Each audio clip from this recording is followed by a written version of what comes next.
तुमच्या या शास्त्रामध्ये अप्लाइड मोटर कंट्रोल असा शब्द अनेकदा वापरला जातो. आमच्या सर्व प्रेक्षकांसाठी तुम्ही अत्यंत सोप्या भाषेत सांगा, अप्लाइड मोटर कंट्रोल म्हणजे नेमकं काय? सिंपल. आता तुम्ही माझ्याशी बोलले, प्रश्न विचारला, हात असा केला, आता हात परत असा केला आणि मी पण बोलताना हात माझ्या चालवते. मला किती माहिती आहे की मी हे सगळं केलं? क्या बात है. कोणाला नाही माहीत, कारण ब्रेन हा सगळा ऑटोमॅटिक करते. आता हे प्रश्न की बाळला मेंदू डॅमेज झाला आहे की पक्षघात पेशंट ॲडल्टला मेंदू डॅमेज झालेला आहे, तरी काय होते? तरी ब्रेन आहे ते त्याच्या सोल्युशन डॉक्टरच्या साठी वेट नाही करत. ब्रेन स्वतःच्या काम स्वतः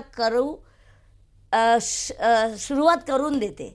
असं नाही की आता डॉक्टर येणार म्हणून ते मला बराबर करणार. ते ब्रेन जो सोल्यूशन लाता है वो ही एक्चुअली प्रॉब्लम है.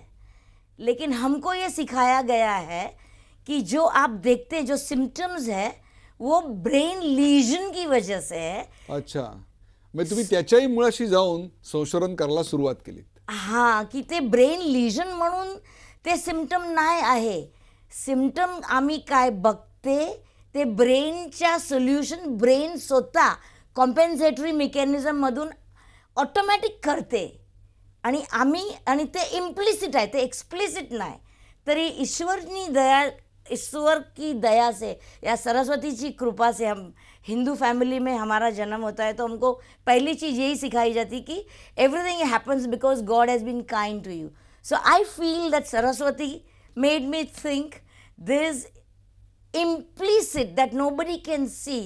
I could visualize that and then how to मला implement इथेच it. तुम्हाला एक प्रश्न विचारायचा आहे. मी अनेक डॉक्टरांची, नामांकित डॉक्टरांच्या मुलाखती घेतल्या आहेत. त्यात त्यांनी सांगितलं की जेव्हा आम्ही पेशंटला हात लावतो तेव्हा मला काहीतरी वेगळं जाणवतं. त्या पेशंटचा रोग जो असतो तो आमच्याशी बोलायला लागतो. पण इथे तर तुम्ही अशा लहान मुलांवर उपचार करता. 6 महिन्याचं पोर, सेरेब्रल पाल्सी झालेलं, काय बोलणार हो तुमच्याशी? किंवा पक्षाघात झालेला एखादा 40शीचा 50शीचा 60चा गृहस्थ आहे, त्याच्या तोंडातनं शब्दही फुटत नाही. अशा वेळेला त्याची वेदना आणि त्याची समस्या तुमच्या स्पर्शातनं तुम्ही कशी काय समजून घेता? ही जादू आहे. त्याच्यामध्ये पण मी असंच म्हणणार की ईश्वरची दया आहे की मी इम्प्लिसिट बघू शकते आणि लोक एक्सप्लिसिट बघते. सगळे लोक बघू शकणार. पेशंटला आम्हाला बोलायची काहीच गरज नाही की मला काय झालं आहे, कारण मी माझ्या पेशंटच्या शूजमध्ये थांबेल तरी मला कळणार की पेशंटच्या मनाची परिस्थिती काय आहे आणि पेशंटची सफरिंग काय आहे आणि ते माझ्याकडे येऊन त्याची अपेक्षा काय आहे. त्याची अपेक्षावर मी पाणी नाही फिरवायला पाहिजे. मी त्याची अपेक्षावर बघायला पाहिजे. बरोबर आहे, खरा उतरायला पाहिजे. मग याच्यातनंच तुम्ही आत्ताच्या सध्या उपचार पद्धती अपुऱ्या आहेत किंवा त्यात त्रुटी आहेत, कमी आहेत असं समजून एक नवीन उपचार पद्धती विकसित केलीत, ज्याला जगभर आता वासा कन्सेप्ट म्हणून ओळखलं जातं. आणि सेरेब्रल पाल्सी झालेले आणि पक्षाघात झालेले शेकडो नव्हे तर हजारो पेशंट्स तुम्ही या वासा कन्सेप्टनं बरे केलेत. अनेकांनी असंही मला सांगितले आपल्या रुग्णांनी की त्यांच्या हातात जादू आहे.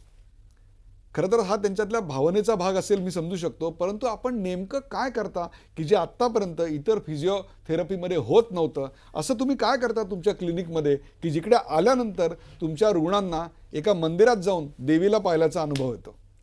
ते असं मी केव्हा पण नाही माझ्या डोक्यामध्ये ठेवेल की मी काय कोणाला करते ते काय देवासारखं आहे, कारण ते माझ्या पेशंट लोकांची मोठा दिल आहे म्हणून ते लोक असं मला म्हणतात. पण मी फक्त माणूस आहे आणि माणूस राहणार आणि मऱ्यापर्यंत लास्ट ब्रेथ तक मैं अपनी जान अपने पेशंट के लिए और ते लोकांच्या अख्खी दुनियामधून पराधीनता काढून टाकायला मी काम करणार. क्या बात की आहे. ते लोकांना पराधीन नाही व्हायला पाहिजे, स्वतःच्या अवलंबन इंडिपेंडंट व्हायला पाहिजे आणि त्याच्यासाठी मी काही पण करायला तयार आहे. बरं, आता आम्ही काय शिकले, मी पण काय शिकले आमची युनिव्हर्सिटीमध्ये की पक्षघात झाला म्हणून मसल आहे ते वीक होऊन जाते, ते कमजोर आहे, त्याच्यामध्ये ताकद नाही, म्हणून मसलला आपण स्ट्रॉंग करायला पाहिजे.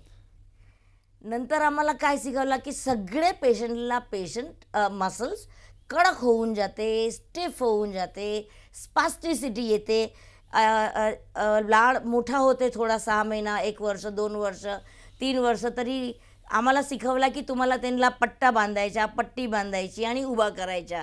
कारण बाळ स्वतः नाही उभा राहत. 2 वर्ष झाला आणि अजून नाही उभा राहत, 10 वर्ष झाला आणि अजून नाही उभा राहत.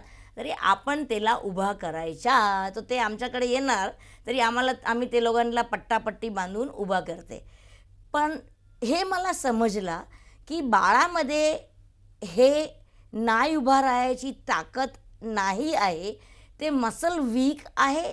ते त्याच्या प्रायमरी कारण नाही आहे. क्या बात है. त्याच्या प्रायमरी कारण काय आहे की ब्रेन डॅमेज झाला, त्याच्यानंतर ते स्वतः ते ग्रॅव्हिटी की गुरुत्वाकर्षण बळला ते सावळून नाही शकत. क्या बात म्हणून है. ग्रॅव्हिटीमध्ये त्याला ते पडून जाते म्हणून आपण त्याला धरते, त्याला आपण उभा करते, त्याची चेस्टला आपण धरते. कारण जास्त inertial mass of the body आहे ते इकडे आहे. हात आणि पाय स्लेव्ज आहे. Prime minister of the body हे ट्रंक आहे. तो ट्रंकला आपण धरते, नाहीतर आपणला धरायला टाईम नाही. म्हणून आम्ही एक टिल्ट बोर्ड सारखा बनवते हॉस्पिटलमध्ये आणि डिपार्टमेंटमध्ये. बाळाला तिकडे उभा करते, नंतर इकडे पट्टा बांधते, इकडे पट्टा बांधते, इकडे पट्टा बांधते आणि 1 तास बाळाला ठेवते.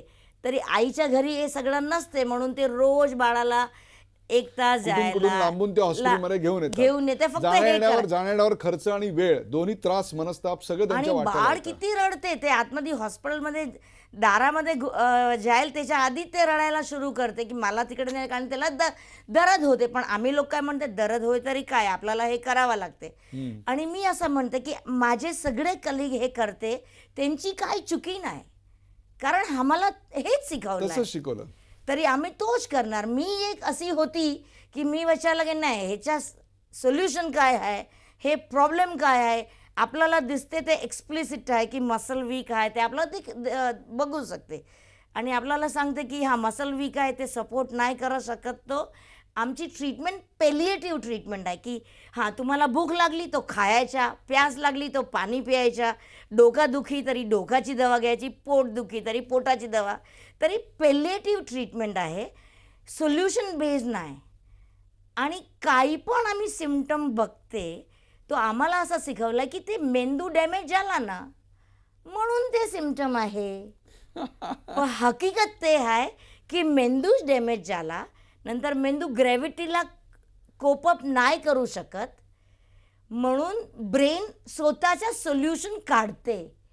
ते वेट नाही करत डॉक्टरांच्यासाठी की हां डॉक्टर येणार, मोठा व्हाईट कोट घातला, इतका मोठा स्टेथोस्कोप आहे म्हणून काय आहे, हे मेंदू आमच्याशी भीती होईल आणि आम्ही बोलेल ते करणार. नाही नाही नाही नाही, हे मेंदू तोच करणार त्याला काय करायचं आहे. वाह. आणि हे काय करणार की त्याच्या फर्स्ट प्रॉब्लेम काय आहे, ग्रॅव्हिटी, गुरुत्वाकर्षण बल. तो गिर जाता है बच्चा. So what we are taught is when the patient is following we have to support the patient. त्याला धरून उभं करा. कारण उभं काय नाही राहत, चालत काय नाही. आणि हे सगळं आम्ही करते. त्याच्यामध्ये सीझर गेट राहते आणि एक बार सीझर होईल तरी पाय तुम्ही पाऊल कसा पुढे ठेवू शकणार, नाही ठेवू शकणार. म्हणून ते रिव्हर्बरेटिंग विशियस साइकिल शुरू होऊन जाते नेगेटिव डार्क डेज में और डार्क टनल में जाने की. क्या बात है. और उसके बाद में अंधेरा ही अंधेरा है. पेशंट को टाइटनेस आती है तो माँ और बाप they will bring the child, ते बाळाला उचलून डॉक्टरकडे जाणार. डॉक्टर म्हणणार किती स्टिफ झालेला आहे, किती कडक आहे, किती स्पास्टिसिटी आहे. आता आपण त्याला बॉटॉक्स देऊ, आता आपण त्याला बॅक्लोफेन पंप देऊ, आता आपण हे गोळ्या देऊ. आकडी येते तरी हे गोळ्या देऊ. त्याचं शरीर एक प्रयोगशाळा बनून जातं. नाही, पण डॉक्टरांना पण माहीत नाही की आम्ही ते प्रयोग करतात, कारण आम्हाला हे शिकवलं आहे म्हणून आम्ही असं करते. पण आता हे समय आलाय की हे सगळी वस्तू बदल करायला पाहिजे. तुम्ही काय बदल केलात मला सांगा. मला वासा कन्सेप्ट म्हणजे काय तुम्ही सांगा. काय केलं, काय जादू केली. पहिला वस्तू मी हे केली की ग्रॅव्हिटी दुश्मन कसाला, कुदरतनी हे ग्रॅव्हिटी दिलेली आहे. काय आपण नाही आहे की ओसामा बिन लादेन होएगा तो ग्रॅव्हिटी ज़्यादा हो जाएगी एंड अपना ओबामा होएगा तो हाँ कि ओबामा प्रेसिडेंट ऑफ US है तो ग्रॅव्हिटी बोलेगी मैं तुमको गिराएगी नहीं. असं तर नाही. असं नाही आहे. म्हणून ग्रॅव्हिटी सगळ्यांसाठी बराबर आहे. बरोबर. आणि हे कुदरतची करामत आहे. तरी आपण कशाला सांगू की हे गुरुत्वाकर्षण बळ आपला ओपोनंट आहे की आपला एनिमी आहे. आपण त्याला वापरू, वा. आपण त्याच्याशी मित्रता करू आणि ग्रॅव्हिटी आहे म्हणून आपला मेंदू डेव्हलप होते. ग्रॅव्हिटी नसेल तरी कोणाच्या आपला मेंदू डेव्हलपच नाही होणार लहानपासून. तरी मेंदू डेव्हलप करायलासाठी ग्रॅव्हिटी हवे. तो आपण नॉर्मल आहे तरी आपण स्वतः ग्रॅव्हिटी एक्सप्लॉइट करून मान सारवते, नंतर ट्रंक सारवते आणि सगळं आपोआप होते. हा ब्रेन डॅमेजमध्ये आपोआप नाही होत, कारण की ग्रॅव्हिटीमध्ये ते by the time brain order करते की सावरायलासाठी ते पडून जाते. बरोबर. म्हणून ब्रेन डिफेन्सिव्ह होऊन जाते. त्याच्या सोल्युशन जो आहे ते आपल्यामध्ये ते कंट्रोल करते, कारण आपण नॉर्मल मेंदू आहे. त्याच्यामध्ये ब्रेन सोल्युशन देते डिफेन्सच्यासाठी आणि हे डिफेन्स करते. म्हणून आता हात पाय कडक करून टाकायचा, म्हणून बाळ हालणार नाही तरी ग्रॅव्हिटी त्याला पाडणार नाही. इतका सोपा सोल्युशन ब्रेन आणि ग्रॅव्हिटीमध्ये होते. तो मी सांगितलं की आपण ग्रॅव्हिटीला यूज करू आणि आपला बॉडी आहे ते ब्रेनच्यासाठी विंडो आहे. कारण माझ्या बॉडी आहे, interesting, this is very interesting. माझ्या बॉडी आहे, माझ्या भूक लागली तरी तुम्ही खाऊन माझ्या पोट नाही भरणार. तसाच तुमच्या मसलनी की बाजूवाला पट्टा घेऊन की पट्टी देऊन की लाकडी देऊन हात धरून ते गुरुत्वाकर्षण बळ आहे की ग्रॅव्हिटी आहे तो त्याचा सोल्यूशन नाही होईल. ते सोल्यूशन इंटरनली आना चाहिए, जो आप में और हमने हुआ जब हम बड़े हो रहे थे. बरोबर. सिमिलरली हा बाळामध्ये पण होऊ शकते. कारण काय की brain is highly plastic. It's a growing brain. It grows enormously at a great speed when the child is just born. क्या बात है. So why not capitalize on that? आणि मग तुम्ही त्या विकसित होत जाणाऱ्या मेंदूवरच काम करायला सुरुवात केलीत. एक्झॅक्टली. आणि रिझल्ट बघितला. आणि ते सुद्धा अशा पेशंटमध्ये की ज्यांच्या मेंदूला इजा झालेली होती किंवा त्यांची पूर्णपणे वाढ झालेली नव्हती. गुरुत्वाकर्षणाचा वापर करत आणि मेंदूच्या विकसन क्षमतेचा वापर करत तुम्ही तुमची पद्धती विकसित केलीत.